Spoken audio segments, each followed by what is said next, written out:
my name is Tran. In this video, we're going to be talking about Maxwell construction. We're going to talk about what Maxwell construction is and how we can use it in a Python code to plot a two-phase envelope onto a PV diagram with isotherms.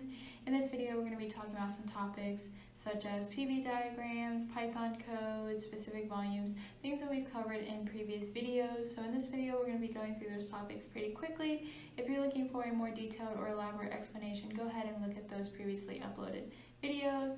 Otherwise, let's get started with Maxwell construction. Let's get started by talking about what Maxwell construction is. We've been talking about substances that are in equilibrium. And when we talk about these substances, we can talk about real gases and ideal gases. Now, in an ideal gas, we know the formula is pressure times volume equals moles times gas constant R times temperature. When we look at this formula, we can see that pressure and volume are on the same side, which means if this were to stay constant, as pressure increases, volume must decrease, or vice versa. As pressure decreases, volume must increase. We cannot have a situation where both increase or both decrease at the same time. Now, in certain real gas models, such as van der Waals equation, there are certain first-order situations where this goes against the ideal gas law. In certain times where pressure increases and volume increases. And we know that that cannot be true.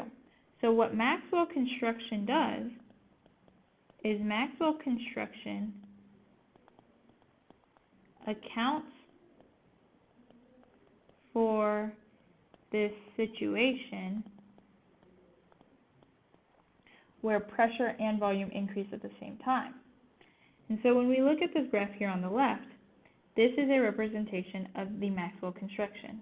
And so we see this area here and this area here. We'll say this is A1 and A2.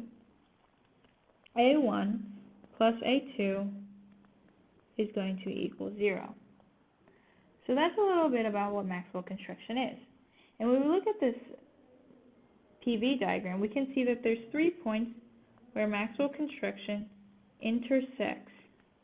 We can see it intersects at this point here, and this point here. What that is that is 3 specific volumes.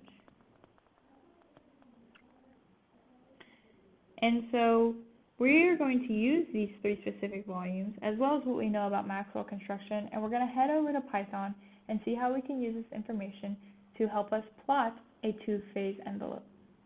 So now we've talked a little bit about Maxwell construction, and before we start just jumping straight in and writing lines of code, let's talk about some lines of code that we've written in the earlier videos that's going to help us when we are looking to plot this two-phase envelope.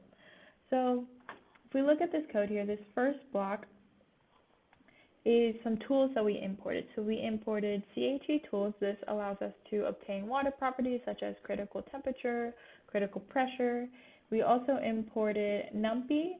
That is a function that allows us to perform a lot of mathematical functions and a lot of things such as cosine or sine, pi. There's a lot of math functions that come from NumPy.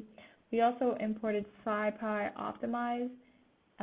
We imported root from that, and so root allowed us to find the cube roots and some of our later code. And then we also imported make subplots from plotly.subplots. This allows us to plot, such as down here, our graph. And then we defined some constants, so we defined the gas constant R, and then we also labeled our water properties. And so this first function that we defined here, cubic ABES, this function is used to find the constants A, B, E, and S in an equation of state. We used it to find the constants for the SRK equation of state, and in this we also defined some libraries for the different equations of states. And so our library is EOS. We are using SRK, and it returns to us the constants that we are looking for. We also went on to define this function to find the pressure. If we are given a volume and a temperature, it uses the constants for S or K and allows us to calculate the pressure. This is us graphing the isotherms onto a PV diagram, and so as you can see over here, we have many different temperatures.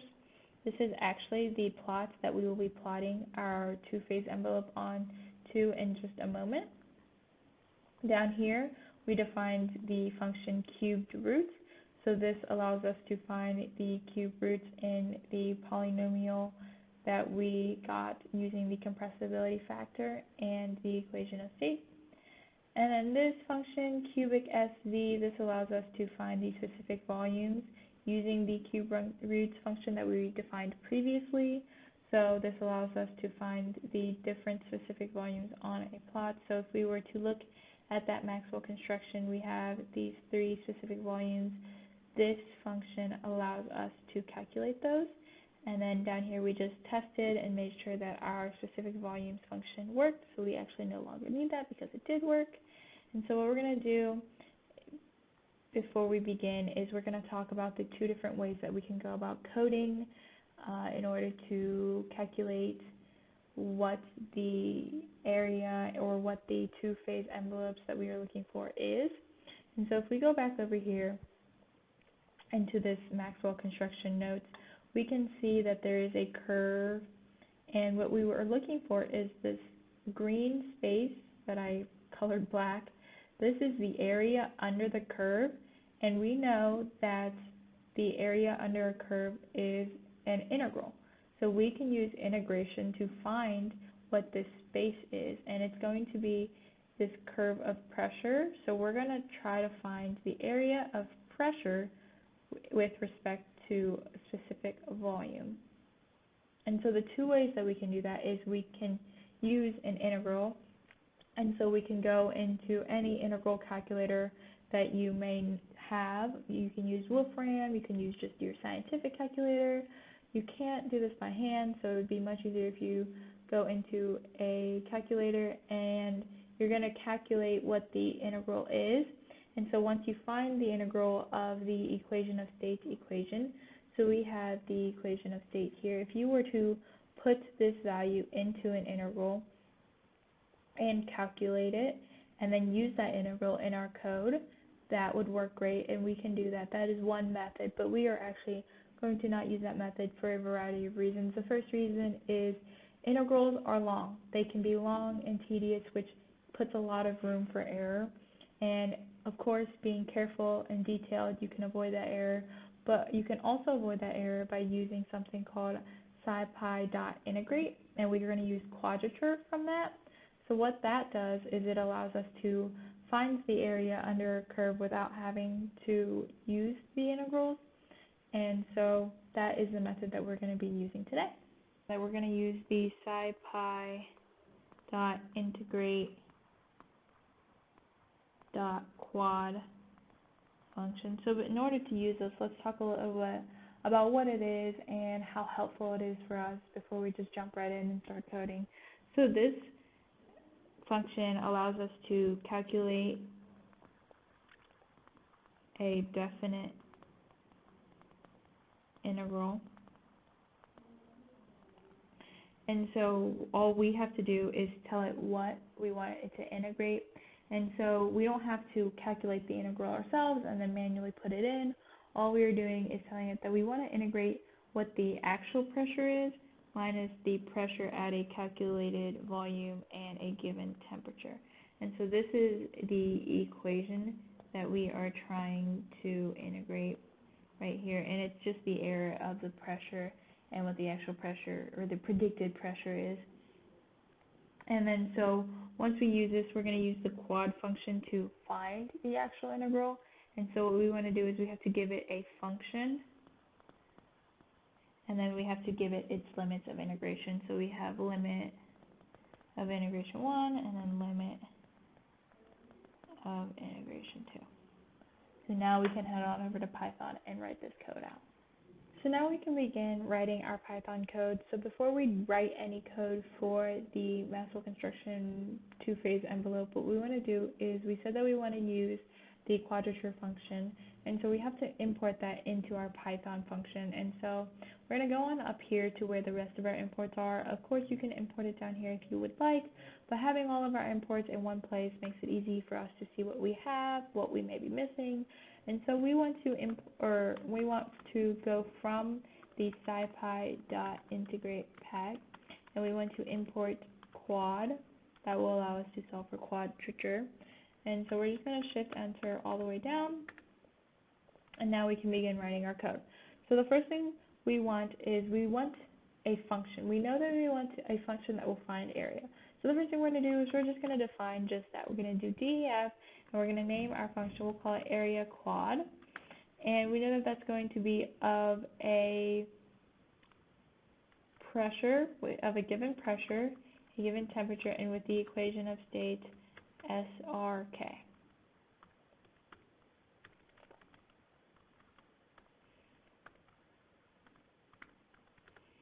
And we know that we want that to return to us the area under the curve, and how we do that is we use our quad function, so QUAD, and we want it of a function. We want to give it a function. Right now we don't know what our function is, so we're just going to put in function for now, and then we want limit 1 and a limit 2.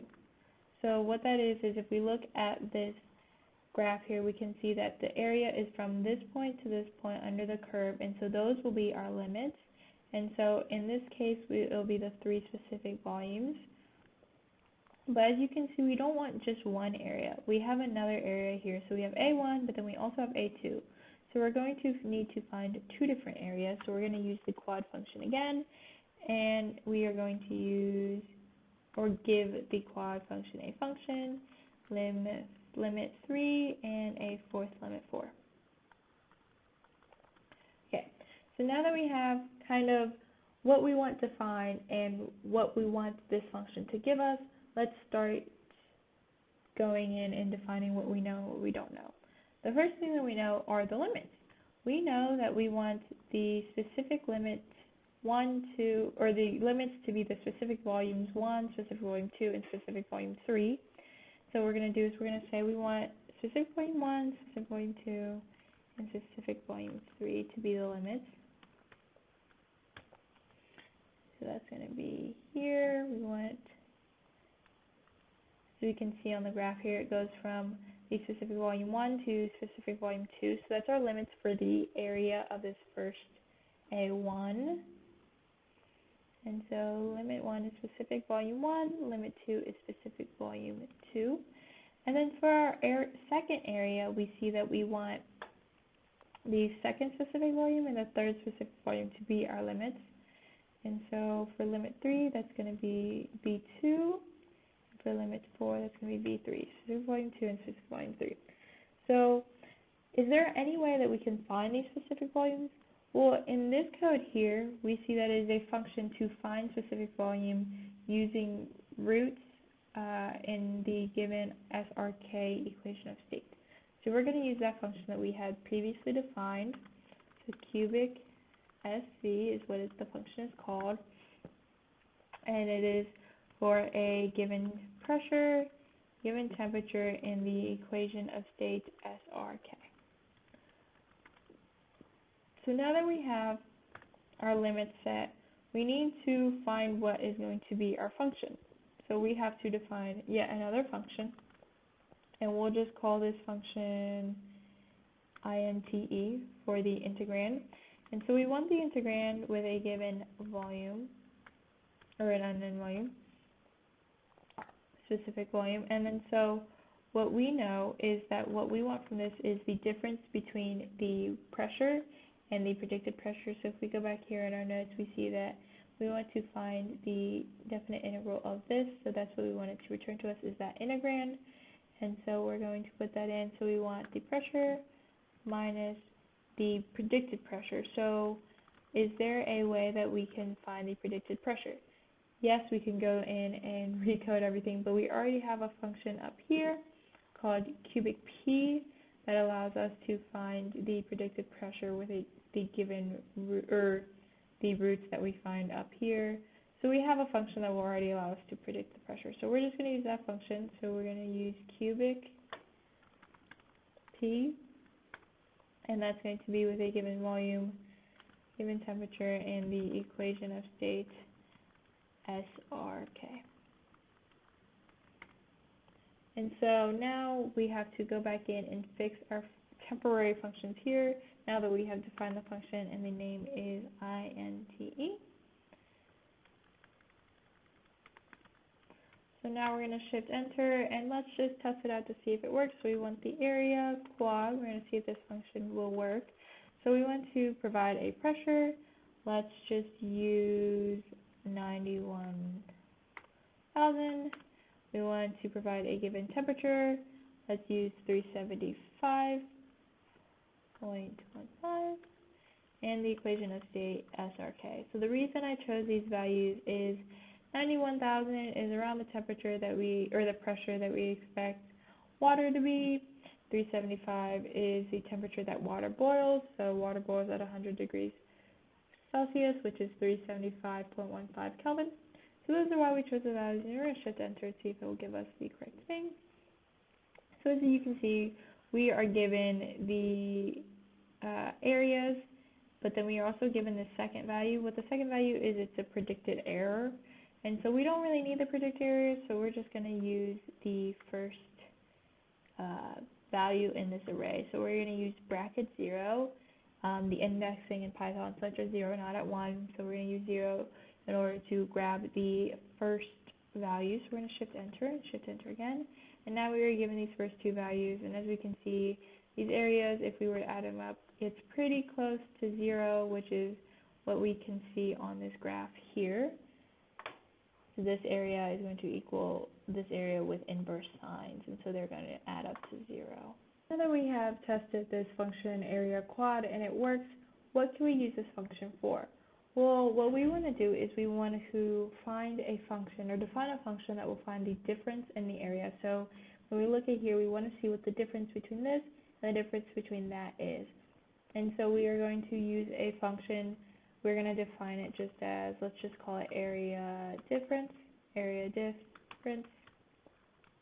And that's going to be at a given pressure, a given temperature, and at the equation of state SRK. Now, the only thing is we don't know what the pressure is. The pressure is an unknown, so we're just going to call it K for now. And we're going to have to define that the pressure is K. And when we calculate it with this function, what that's going to do is it's going to give us an array.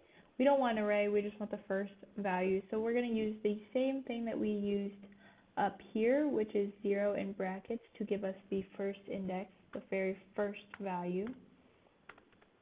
And what we want from this is we want to be able to get a function that will allow us to solve for its roots.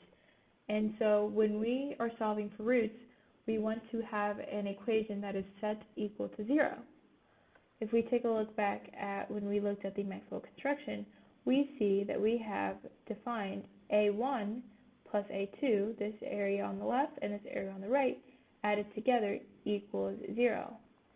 So we know that A1 plus A2 is equal to 0, and that's the function we want returned for us to calculate the roots. But now we have to go in and define A1 and A2.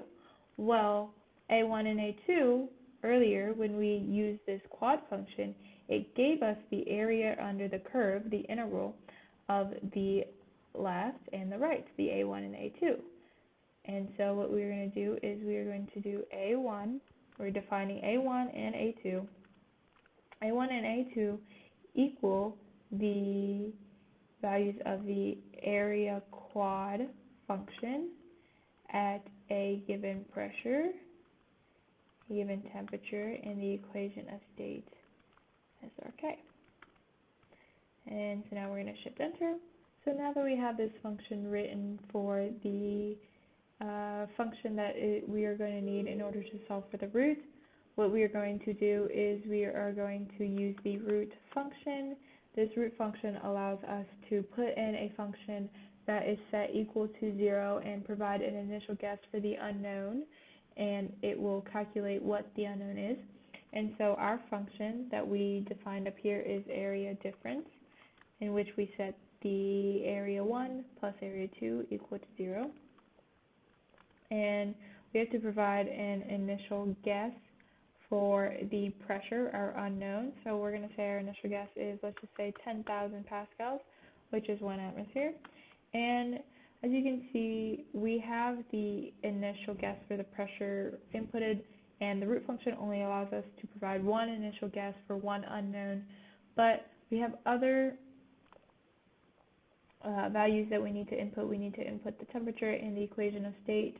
So what we're going to use is we're going to use ARGS. This allows us to provide extra arguments, and so those extra arguments is first going to be temperature, so that's going to be 375, we'll just guess 0.15, that's the temperature in Kelvin, so that's the temperature that water boils is 100 degrees Celsius, so in Kelvin that's 375.15, and then our equation of state that we're going to use is SRK. We're going to shift enter, see if that works. Awesome, so we are provided with this x value here, which is the value that we want, and so we're going to put dot x, and that's going to give us this, but it is given to us in an array, and we don't want the pressure in an array, we just want the value, and so we are going to use the indexing syntax, which is the index that you want in brackets. Again, the index in Python starts at 0, so we want to put 0 for the first index. We're going to shift enter, and so now we have that number, not an array, but just the number of the pressure, and so that is the vapor pressure, so we can define that as the root, and then so if we go down here, we do P underscore VAP, that's going to give us the same number. Now that we have the code written to calculate the vapor pressure, we also already have the function to calculate the specific volume up here. What we need to do is put all this information together and plot it to create the Maxwell construction to show the two-phase envelopes. So we are going to delete the cell here and work with what we have here, which is the vapor pressure. So we have this formula to calculate the vapor pressure at the temperature T equals 375. So at a 375.15 Kelvin is the temperature. But let's say we wanted to calculate the vapor pressure at any temperature that we would like. So we're going to put T equals, and we'll use the same estimate up here, but we will just change this to T. So whenever we want to change the temperature, we can just change this value up here, and we don't have to mess with this root function. And then also on top of that, let's just change this guess while we're at it, since sometimes, we may want to change our guess. If we change the temperature, our guess may be smaller, so we're going to define guess up here, and for now we'll keep it at the same 10,000. And we also have a function, the cubic SV function, to calculate the specific volumes. So we're going to do cubic SV, and that is going to be for a given pressure and temperature. So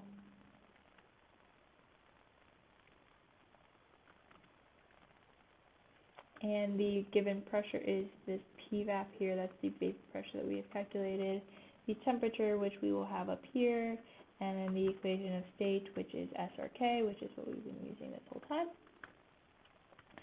And that's how we are going to calculate our specific volumes. So if we look at the Maxwell construction and any PV diagram, there's going to be 3 specific volumes. Actually, let's take a look at this.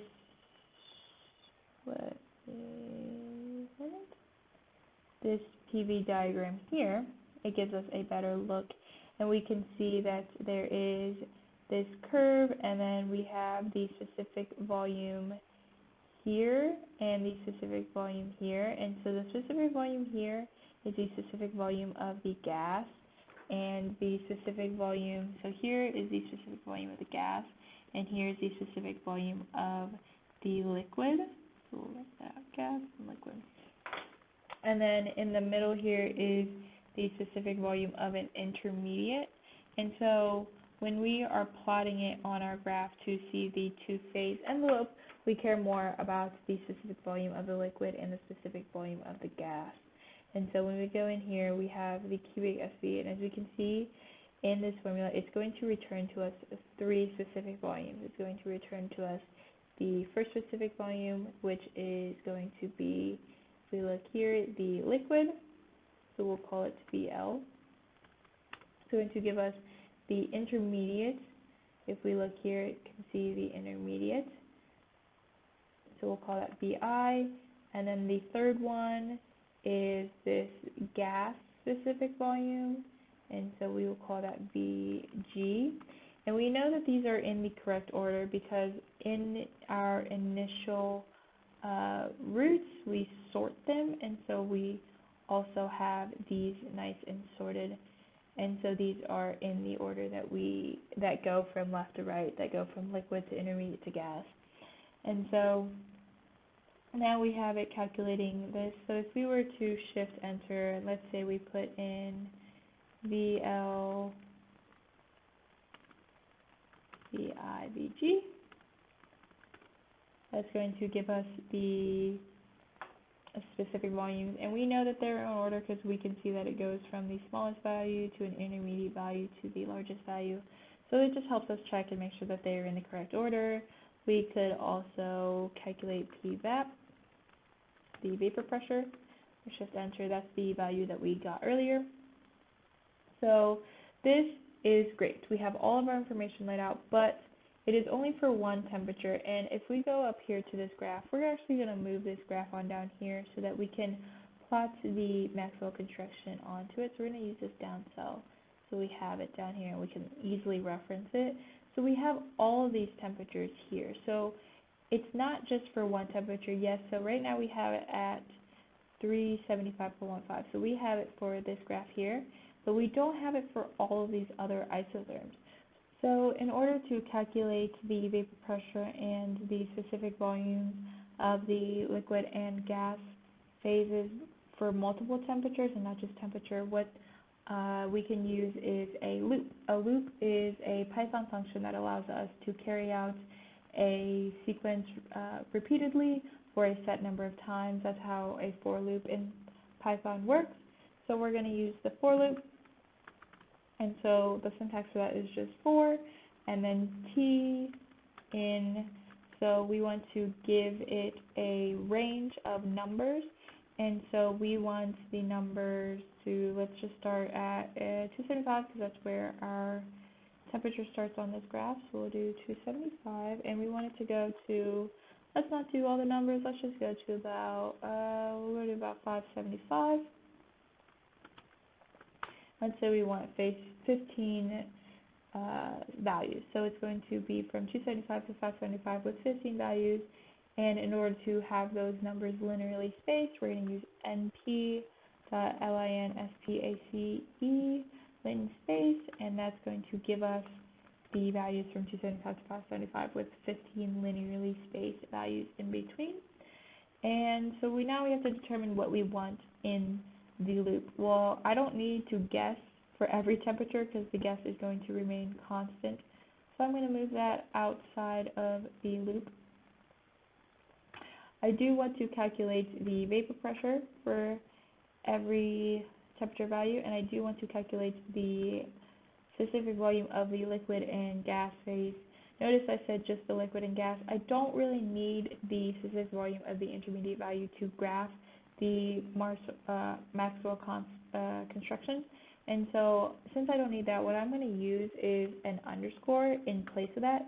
So what it's going to do is it's going to hold that place, so then the if I were to get rid of that completely, the gas specific volume value would actually technically be the intermediate value. And so I need something to hold that place without actually using the value, because it's not important to me. And so I'm just going to use an underscore to hold that place.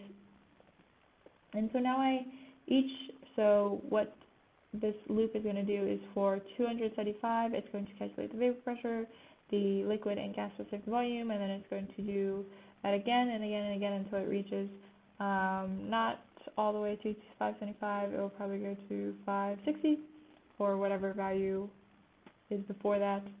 That is within the 15 linearly spaced values in between that range.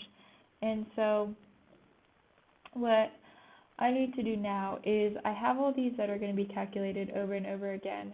What I want to do is I want a place to store them. I want a list. And so what I'm going to do is I'm going to define 3 lists to store these 3 different values. And so I'm going to have a vapor pressure list. I'm going to have a liquid specific volume list and a liquid or a gas specific volume list. And I need to begin these lists. So in order to begin these lists, I'm going to use square brackets. Since I don't have anything to put in them yet, I am just going to leave them empty. But now Python knows that these are lists. And so now every time that it calculates a new vapor pressure, a new specific volume for liquid, a new specific volume for gas, I want it to add to this list. So in Python, we're going to do that using the append function, so append. So before append, we have to tell it what we want it to add to. We want it to add to the vapor pressure list that I have started, and I want it to add the value of the calculated vapor pressure. And then I want to do the same thing for the liquid and gas specific volume. So I'm going to append those 2 lists.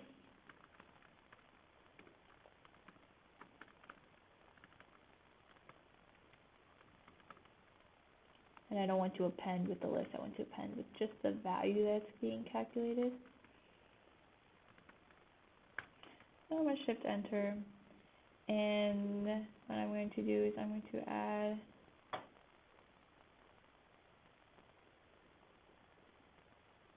a line of code, and I'm going to check and make sure that these lists have been stored. So I'll do P vapor pressure list, shift enter.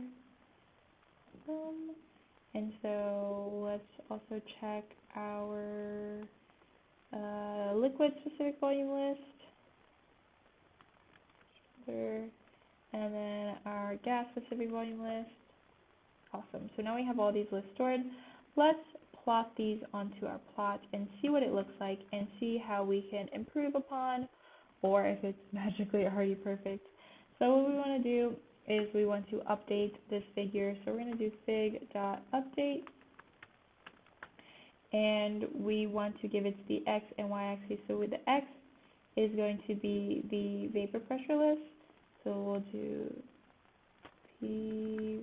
pvap list.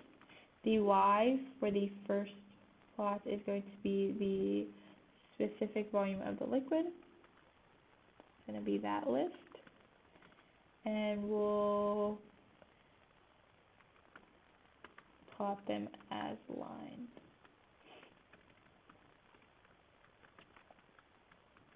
So we want to do the same thing,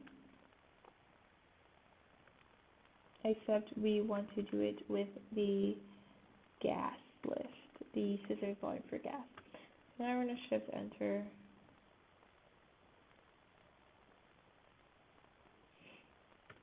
We don't want to update, we want to add to the scatter plot. Updating would be for the x and y axes. Add underscore scatter would be to add to the plot. So we're going to change those. We're going to shift enter. As you can see, it has made our graph ever so slightly pretty wonky, and there's many reasons for this. The first reason, if we could even zoom in, we don't really see where the curve is. There's a slight line over here. That is what the graph is. And then if we look for trace 21, that's going to be a flat line, and then trace 22 is there. So that's there. That's over there. So not necessarily the lines we're looking for. So let's just change up some values and see what we can get. Let's change up the temperature. We can increase this to, let's just say 600. We'll do some smaller steps. Let's decrease our gas In case our guess is too large, we'll shift enter, see what we have now. So it is not letting us make this guess, so maybe either our temperature is too high or our guess is too low. Let's do some more.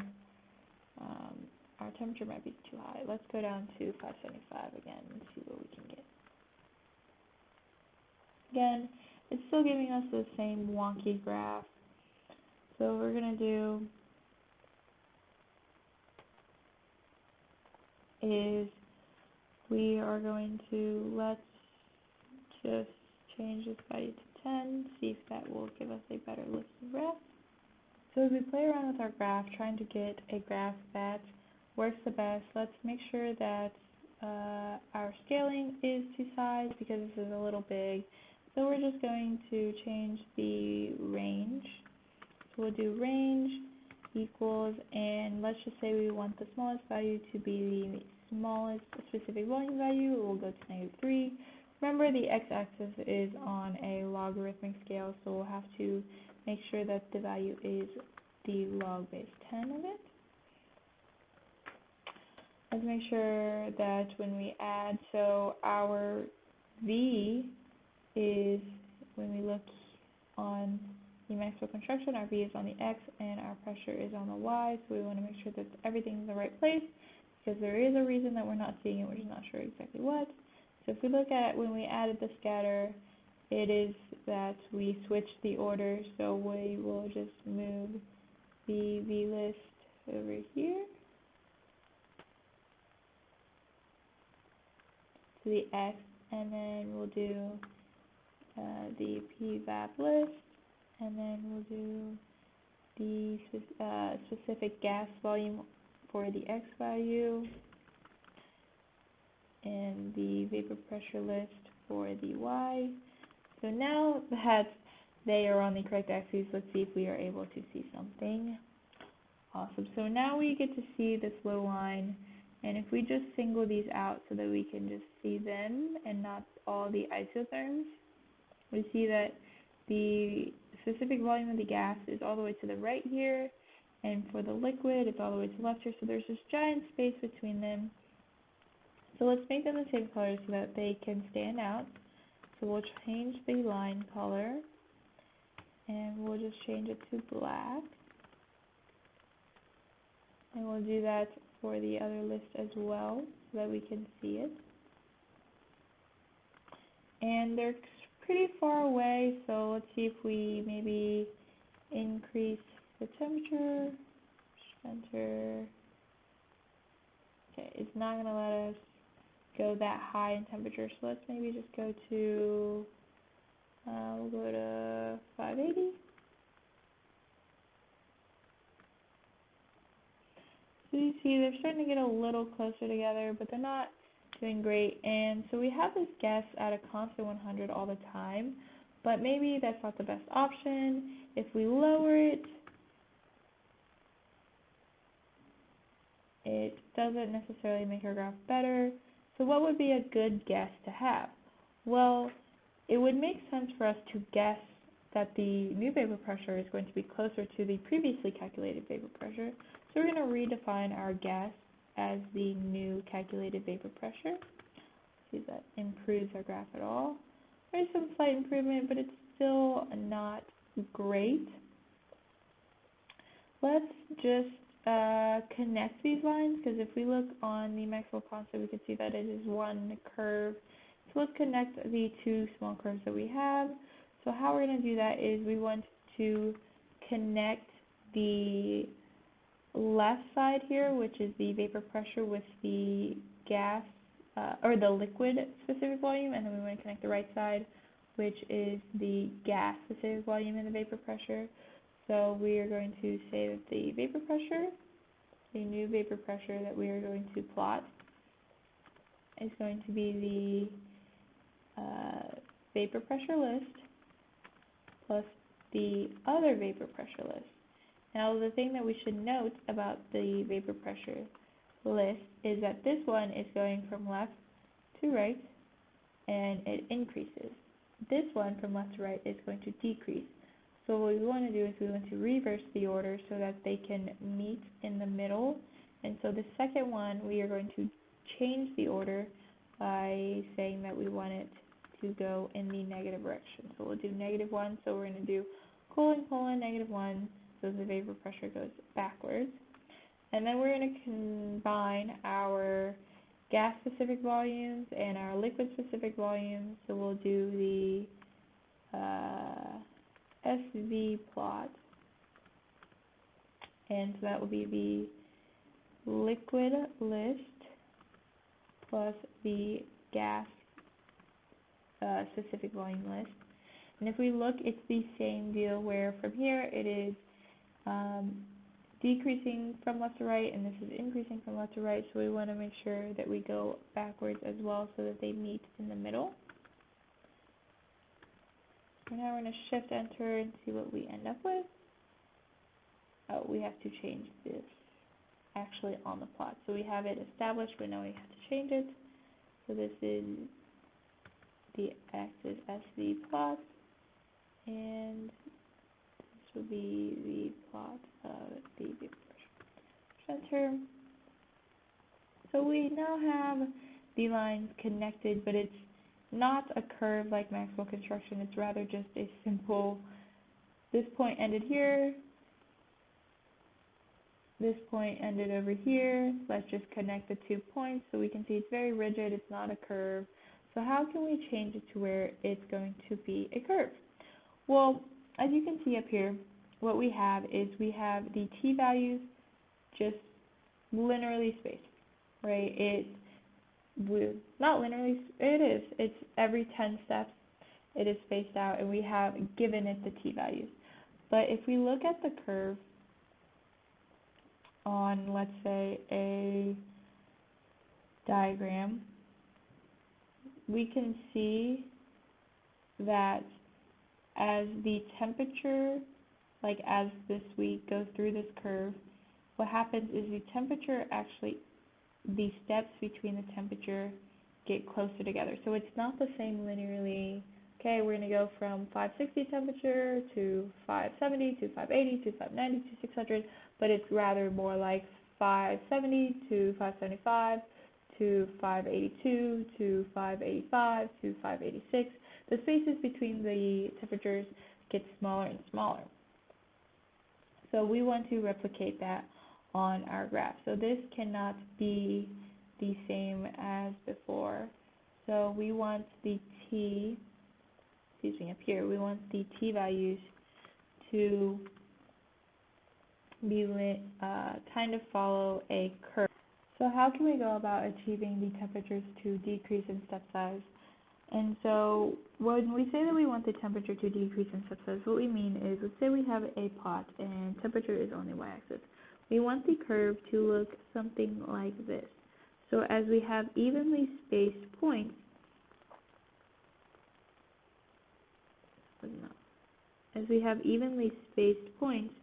the change in the y value between these evenly spaced points begin to decrease. So this here, let's say this, we'll call this A, is less than, let's call this B and that's C.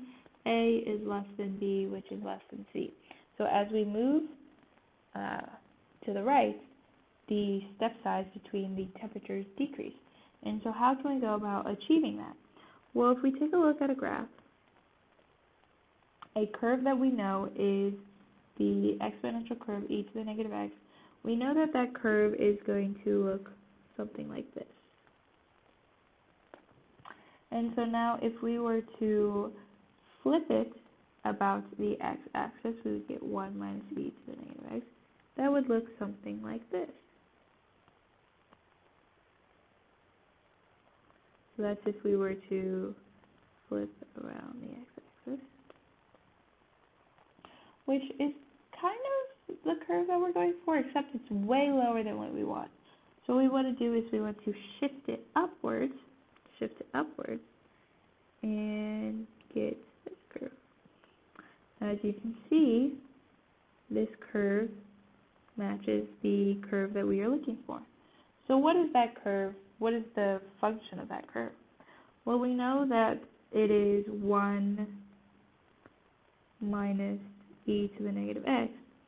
And we know that we shifted it up a certain amount, so we're not sure exactly what the amount is. And then we know that we have the critical temperature up here.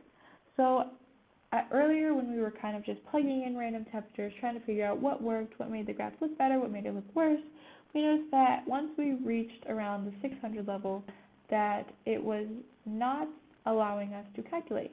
And the reason for that is because what was happening was we were hitting the critical temperature, and once you hit the critical temperature, the root function no longer works. And so this value has to be less than the critical temperature. So earlier we were plugging in 275 because that's where our temperature isotherm begins, so we'll just keep that here at 275. And so this is 275 here, so this value is going to be T critical temperature, TC, minus 275. And we could just say that this is 275 down here too. It's perfectly mirrored, and so we have to shift it up to 75. And so that is our formula for temperature. So if we were to go into Python and plug in temperature as the critical temperature, so we're going to use P dot T lowercase c. This is from the CHE tools and the water properties, which we named as P. So P dot TC gives us the critical temperature minus, we'll do 275. That is multiplied by the values of 1 minus exponent, which is exp of negative x, plus 275, and going to minus it first. And then so we now have to give x a value, so instead of t as our loop, we're going to have it in x. We're going to linearly space it. We'll just do some values from 0 to, let's just say 7, and we'll give it 10 step size. So if we shift enter, it's looking a little better. It still has this kind of step here. And there's an error xp. We're going to make sure that we add in numpy n.p. It's now connected. It looks a little smoother, still not perfect.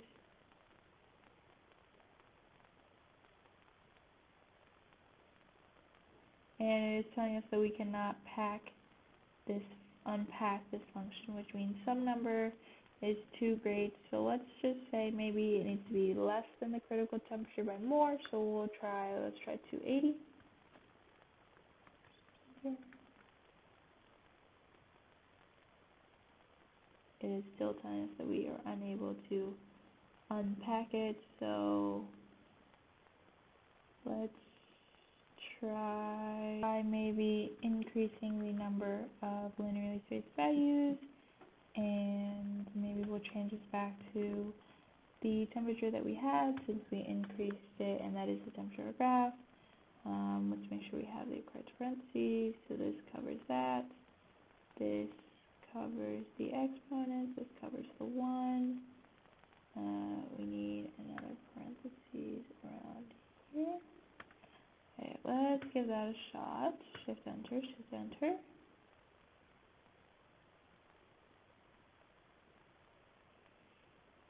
And if we were to zoom in, we can see we now have a nice curved value. We can zoom in even more. We can see where we zoom out just a tad. Oops. Go home. And we zoom into right about where the critical temperature is. We can see that it hits the critical temperature and then begins to move back down. So if I can isolate